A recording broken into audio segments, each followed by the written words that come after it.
Opa! E aí, galera? Beleza?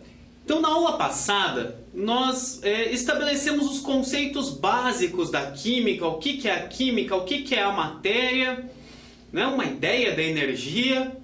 Aqui a gente vai começar o estudo da matéria, caracterizada. Vocês perceberam, devo ter falado várias vezes sobre átomos na aula passada e faltou definir o que é um átomo. É isso, é com o átomo em si que a gente vai trabalhar daqui para frente, né? Vamos ter a parte aqui de estrutura atômica, começar assim, ver como que é o modelo do átomo aqui, essa aula de modelos atômicos. Depois nós vamos falar sobre a estrutura, os níveis de energia, organização na tabela periódica, elementos químicos e vamos evoluindo um passo de cada vez.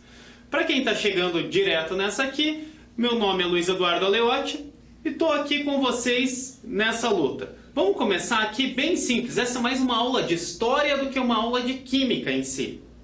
Tá? Então o conceito átomo vem lá do século V a.C., lá da Grécia Antiga, né? Dos filósofos lá, o Leucipo e o Demócrito são responsáveis, assim, são considerados os criadores desse termo, né? Átomo, que significa não divisível, e eles diziam que era a unidade básica da matéria, né? Quando você dividisse tudo, no máximo você chegava numa parte que era não divisível, era um átomo. Quando você fosse quebrando, sempre dividindo no meio as coisas, você ia chegar numa parte que é não divisível. Né? Eles eram filósofos, né? A gente diz filósofos naquela época, né? Os cientistas e os filósofos eram as mesmas pessoas, na verdade. Eles tinham que entender um pouquinho de cada coisa. Daí depois, só lá em 1808, né? Mais de 2000 anos depois, que veio Dalton e resolveu acolher o termo deles lá, o termo de átomo. E ele quis pensar, como que é esse átomo? Ele acreditava que existia esse átomo e ele queria ver como que era. Daí ele criou esse termo, ele criou esse modelo aí que é conhecido como modelo de Dalton. Essa bolinha azul aí na TV não é um enfeite qualquer não. É isso que ele achava que era o modelo dele. Para ele o átomo era assim. Por isso que a gente diz que o modelo do Dalton é o modelo da bola de bilhar. Ele achava que um átomo era como uma bola de bilhar. Era uma esfera maciça e indivisível. Né?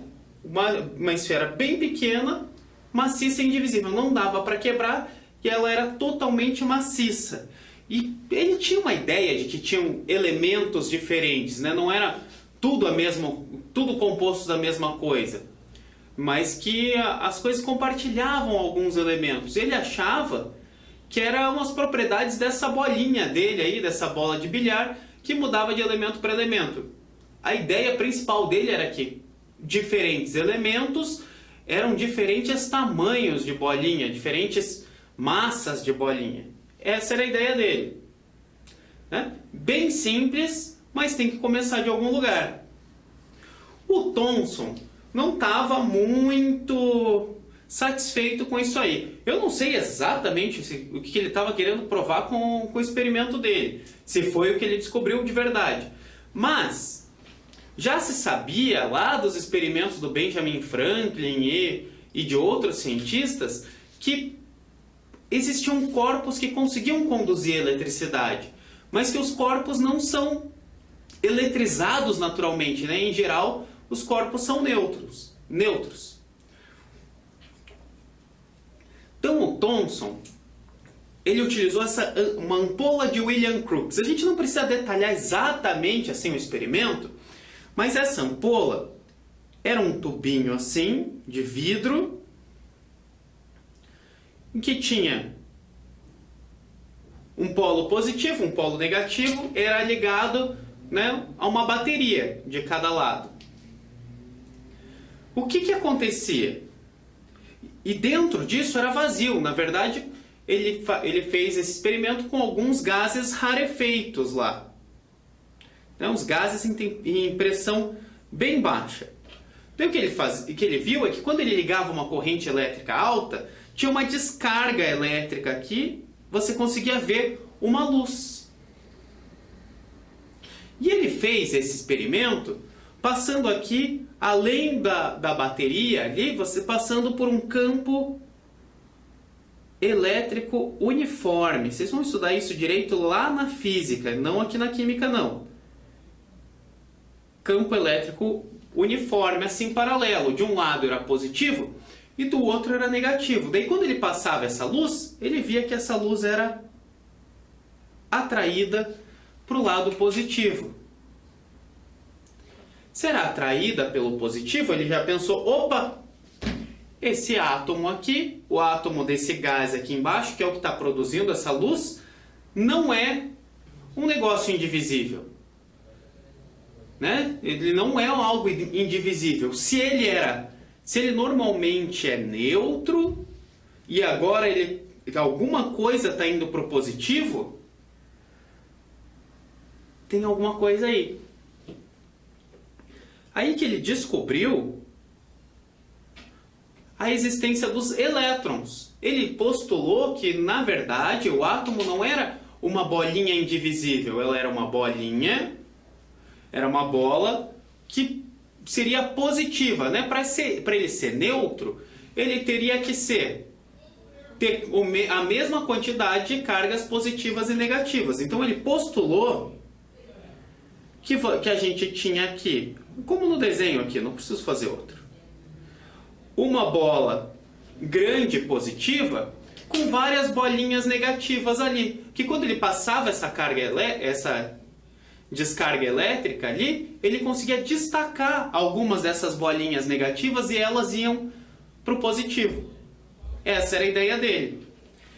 Então ele descobriu isso, essas bolinhas negativas ele chamou de elétron, que vem lá da palavra grega para eletricidade.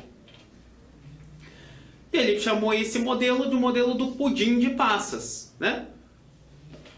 Vi a gente comentar de panetone também.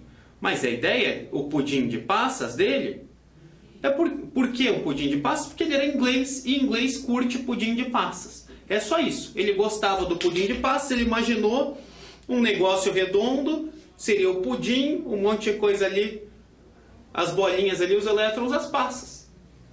Então, basicamente isso. Não precisa saber com muito detalhe não o que foi o experimento dele.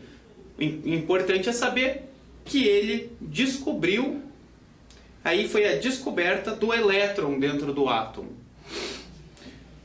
Já em 1897, né? Quase 90 anos depois do Dalton. Mas veja que a descoberta dele não durou assim tanto tempo. Que aí veio o Rutherford. Ele não estava 100% satisfeito com essa ideia. Na verdade, muita gente diz que ele queria comprovar mesmo essa ideia. Ele não estava satisfeito, mas ele queria ter a prova disso. Outros dizem que ele estava querendo refutar isso e criar um modelo novo. A verdade é que a gente nunca vai saber certinho o que passou pela cabeça dele quando ele montou esse experimento, que era bem estranho, assim, com umas ideias bem diferentes. Primeiro, já tinham descoberto aqui a radiação. Então ele pegou um polônio bem radioativo dentro de uma caixa de chumbo e abriu um buraquinho nessa caixa de chumbo, bem pequeno, que era aqui, ó, essa caixa preta com o polônio bem radioativo. O polônio radioativo fica emitindo uma radiação, a gente vai ver lá para frente na aula de radioatividade o que é isso exatamente, mas ele estava emitindo radiação alfa, uma emissão alfa aqui, que é uma radiação bem pesada. E ele jogava isso direto numa folha de ouro, mas era uma folha de ouro bem fininha. Bem fininha. A ideia dele, a princípio, né, se o Thomson tivesse correto, o que ele está fazendo é jogando um negócio bem pesado numa malha bem fina. Seria como ele está dando um tiro de pistola numa cortina. Ele pensou que ia furar, atravessar ali e chegar do outro lado. E ele colocou, primeiro, um filme fotográfico para registrar exatamente atrás, aqui. Daí ele achou, mas e se desviar, né? Porque se as partículas alfa são positivas e tem um núcleo positivo ali, ele deve abrir um pouco, né? Não deve sair 100% reto, deve dar uma espalhada. Então, ao invés de pôr uma folha reta ali, ele fez um que cobriu um ângulo maior. Ele pensou, mas se eu já estou cobrindo um ângulo grande aqui, quase 180 graus, por que eu não coloco um pouco na frente também? Ninguém nunca imaginou, imaginava que pudesse acontecer isso, mas ele falou, vou fazer assim. Então ele fez que nem no desenho aqui, ó. Ele pôs um filme fotográfico que captava os raios quase na volta inteira. O que foi muito inteligente, porque o que ele viu? Os raios batiam na folha de ouro e a maioria passava normal, né? Um espalhamento normal que tivesse. Passava reto. Alguns abriam um pouquinho. Ó, aqui nesse desenho a gente vê como estava acontecendo. Ó, os raios, a maioria passava reto. Alguns davam umas leve desviada, sim. Só que o que ninguém esperava, alguns, bem poucos, eu não lembro o número correto, acho que é 1 a cada 200, não é algo, ou mais do que isso, não é algo que vocês precisam saber, obviamente, batiam aqui e voltavam para frente. Eram bem refletidos. Daí ele pensou, o que está acontecendo aqui? O que estava acontecendo? Aí que ele postulou que o que acontecia, ao invés de atravessar tudo aqui e destruir a parte positiva, né, no Thomson ali, ele pensou que seria algo desse tipo. O que estava acontecendo?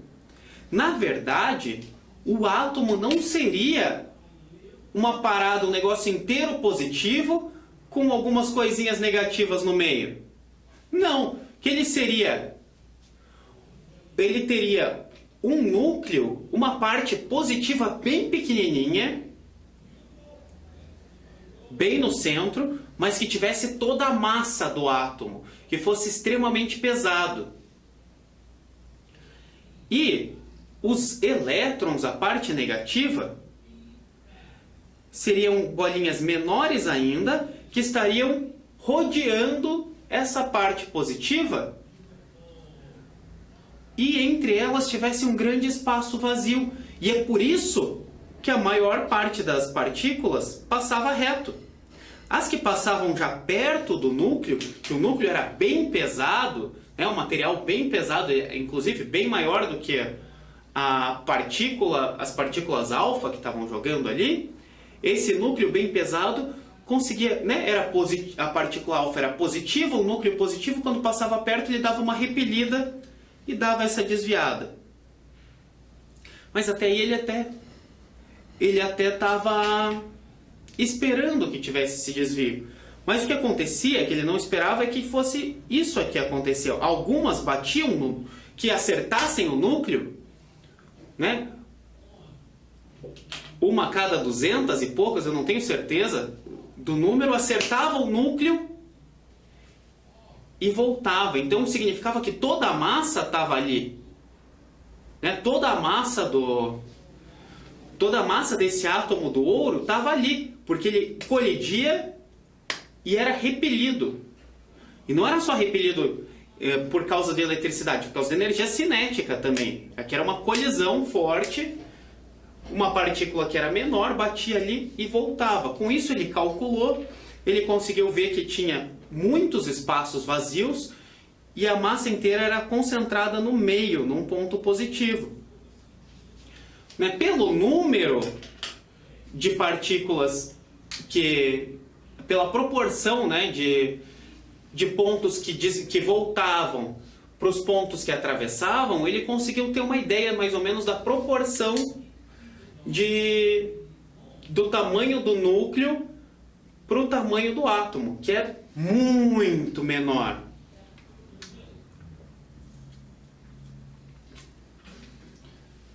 Muito menor. Tipo 200 mil vezes menor, uma coisa desse tipo.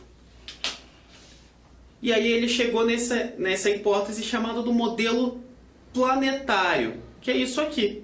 É provavelmente a figurinha que a maior parte das pessoas conhece como átomo. Esse modelo do Rutherford, que ele teria um núcleo positivo e vários elétrons rodando em volta dele, como se fosse um sistema solar. Com o tempo, né, já viu que um erro aqui na teoria dele é que não podia, né, ele descobriu que o núcleo não era uma partícula só, já tinha uma ideia que tinha uns prótons para cada elétron, que eles teriam que estar mais ou menos no mesmo número, né? Quantidade de prótons tinha que ser igual à quantidade de elétrons, se eles tivessem a mesma carga, para ser neutro normalmente. Mas se você vai juntar um monte de partícula positiva junto, como é que eles mantêm isso grudado, né? Como é que fica aquilo ali? Na verdade, você tem que ter alguma coisa estabilizando, né? Porque positivo com positivo iria se repelir e não ia dar certo. E tem alguma coisa ali estabilizando. E daí foi a descoberta do nêutron, que é a terceira partícula que compõe um átomo. Então, um átomo não é indivisível. A gente já sabe que aqui, a gente já viu até aqui que tem prótons, tem nêutrons e tem elétrons, que a gente vai detalhar mais certinho o que é cada um deles mais para frente. E hoje já sabe-se que mesmo os prótons, os nêutrons, os elétrons são divisíveis também. Mas o modelo do Rutherford não durou muito não. Porque em 1913 surgiu o modelo do Niels Bohr. Apesar do Rutherford ali, aquele desenho ser o mais clássico que a gente conhece normalmente, né, ele durou só 2 anos como a teoria mais válida. O Niels Bohr já chegou um pouco depois. Ele fez, na verdade, ele estava trabalhando com outra coisa. Ele trabalhava com observação de espectros atômicos. O que é isso? Ele via lá que dando energia para gases diferentes, né, para elementos químicos lá, já diferentes, com uma energia eles emitiam luz. E cada um deles emitia certas frequências de luz. Né? Em geral, vocês vão ver aqui o que a gente considera os elementos menores na tabela periódica emitiam poucas frequências, os que são maiores emitiam maior número de frequências, né? Emitiam mais luzes diferentes. A maior parte deles não emitia toda aquela refração da luz branca, sabe? Tipo o arco-íris, o prisma, que você passa a luz branca e ela se divide em todas as cores do arco-íris e tem ali. Ele viu que faltava. Então ele pensou, ele já tinha relacionado esses espectros atômicos com os elétrons que teriam presentes, ele pensou, poxa, mas se alguns elementos têm algumas frequências, e frequência tem a ver com energia, isso também tem a ver com os elétrons, então eu acho que os elétrons têm diferentes níveis de energia em cada elemento. Alguns vão ter só os elétrons menos energéticos, outros vão ter os elétrons que têm mais energia também. E foi aí que ele surgiu com o modelo dele. Na verdade, ele fez uma série de postulados, que foi através deles que surgiu o modelo. Quais são esses postulados do Bohr? Bom, os elétrons movimentam-se ao redor do núcleo, como o Rutherford tinha falado, mas em trajetórias circulares. Trajetórias circulares e bem definidas, e não todos na mesma trajetória. Isso ele chamou de níveis de energia. Então ia ter o núcleo, aqui ia ter uns elétrons que estariam rodando numa trajetória circular com a energia mais baixa. Quanto mais perto do núcleo tivesse, teria uma energia mais baixa. Daí aqui teriam outros elétrons com uma energia um pouco maior, rodando numa outra trajetória circular, daí outros com maior numa outra trajetória circular, um sistema de camadas ou níveis de energia. Em que, segundo o segundo postulado, cada nível possui um valor de energia constante. Então todos os elétrons de um certo nível têm um certo valor energético. Todos no próximo têm uma energia maior. Ele também percebeu, com alguns experimentos, que um elétron podia saltar de um nível de menor energia para um de maior energia. Como que isso aconteceria?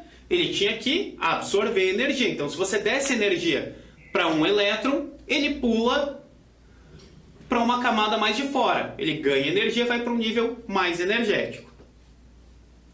E ele sabia que quando ele perdia essa energia, ele voltava para a camada original dele, para o nível original dele. E sempre que ele voltava, tinha uma emissão de energia na forma de onda eletromagnética. Isso aí era o fóton, era a energia que emitia, era a luz que emitia. Esse era os espectros lá, o espectro atômico que ele estava observando. Ele dava energia para o átomo, os elétrons, dava energia para os elétrons desse átomo.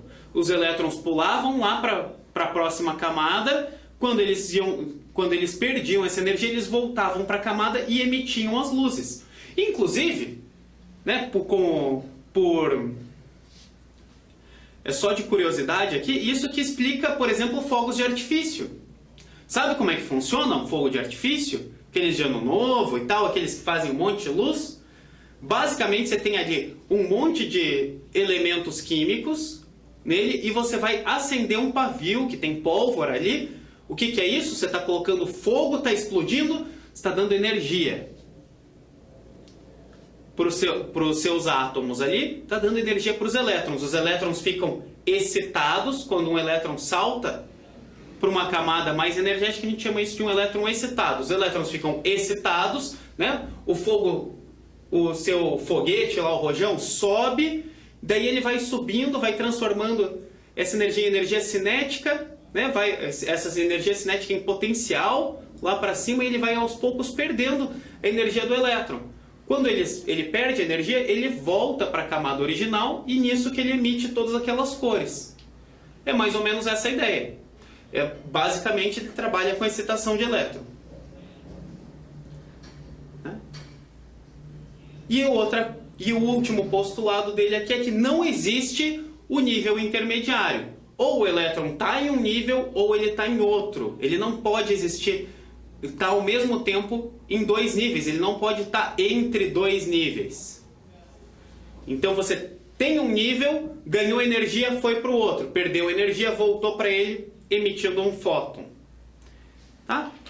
O modelo dele é esse aqui, que é o que a gente usa até hoje. Na verdade, a gente usa uma coisa um pouquinho ainda mais complexo, né? Porque no núcleo aqui ele não é uma esferinha, né? Ele tem os prótons e tem os nêutrons, e a gente vai ter os elétrons em volta, nas camadas K, L, M, N, O, em volta, cada vez ganhando mais energia.